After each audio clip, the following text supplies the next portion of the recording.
তো বন্ধুরা, সিএসকে হেরে এবারে আইপিএল থেকে কিন্তু বিদায় নিয়েছে রয়্যাল চ্যালেঞ্জার ব্যাঙ্গালুরুর কাছ থেকে।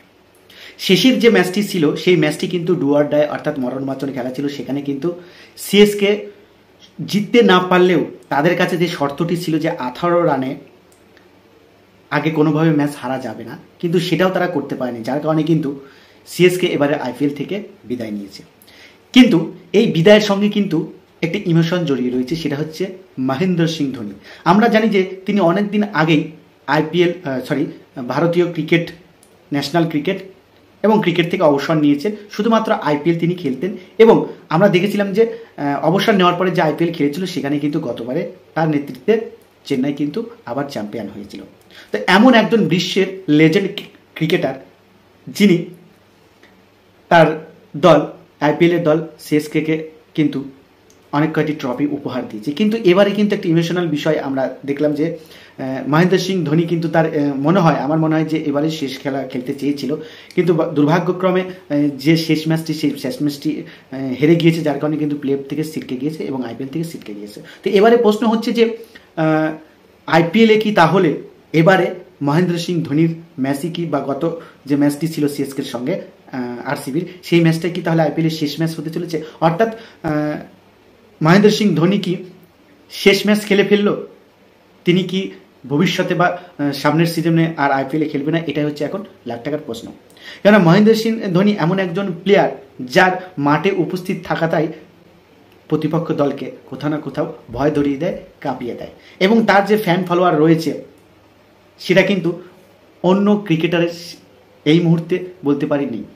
তিনি মাঠে নামা মানেই কিন্তু একটা অন্যরকম গর্জে ওঠে তার ফ্যানেরা, এবং তার সঙ্গে তার যে এবারের যে ব্যাটিং, সেই ব্যাটিংটা দেখে কিন্তু আরও গর্জে উঠেছে। প্রায় 200 স্ট্রাইক রেট নিয়ে তিনি খেলেছেন। লাস্টের যে ম্যাচগুলো খেলেছেন, লাস্টের 2 ওভারে যে তার যে ব্যাটিং পারফরমেন্স এবং তার সেই সঙ্গে কিপিং পারফরমেন্স, সেটা কিন্তু অসাধারণ এবারও রয়েছে। এবং তার যে বয়স বেড়েছে সেটা কিন্তু আমরা বুঝতেই পাইনি। যে রানিং বিটুইন উইকেটের মধ্যেও কিন্তু যথেষ্ট ভালো তার ফিটনেস রয়েছে। তবে এবারে কিন্তু আরেকটি জিনিস লক্ষ্য করা গিয়েছে যে শেষ ম্যাচ যখন খেলেছিল আরসিবির সঙ্গে, সেখানে কিন্তু শেষে যে আরসিবির প্লেয়াররা খেলা কোয়ালিফাই করার ফলে যে তারা যে একটা উল্লাস করছিল, এবং শেষে যে দুই দলের মধ্যে যে একটা সৌজন্য বিনিময়, সেখানে কিন্তু দেখা গিয়েছে ধোনি কিন্তু হাত না মিলিয়েই সেখান থেকে বেরিয়ে গিয়েছে।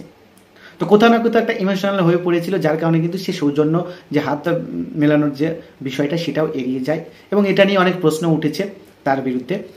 তবে তিনি 2025-এর যে আইপিএল হবে সেই আইপিএলে তিনি খেলবেন কিনা, এটা হচ্ছে লাখ টাকার প্রশ্ন।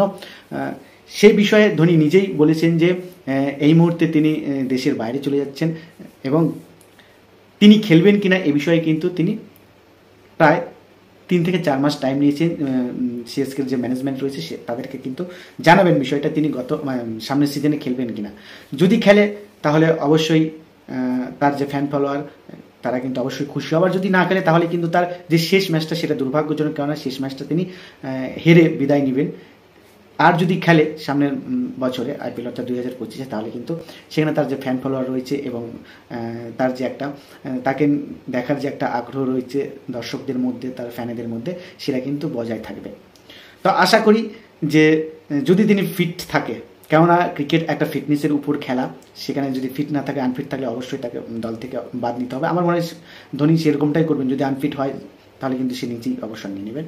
তবে যদি ফিট থাকে তাহলে অবশ্যই নেক্সট ইয়ারে কিন্তু আমরা দেখতে পারি বা দেখার সম্ভাবনা রয়েছে, এমনটাই কিন্তু মতামত বলছি ক্রিকেট বিশেষজ্ঞ মহল। তবে দেখা যাক কি হয়, সেটা তো সময়ই বলবে। আমরা থাকবো। তার যে রেকর্ড, তার যে খেলা স্টাইল, তার যে কুল ভাব, যতই সামনে প্রতিপক্ষ কঠিন হোক না কেন, যতই কন্ডিশন কঠিন হোক না কেন, শান্ত থেকে যে ম্যাচগুলোকে বেরিয়ে নিয়ে আসতো, সেই জিনিসটা হয়তো আমরা আবার দেখতে পাবো যদি সামনের বছর খেলে।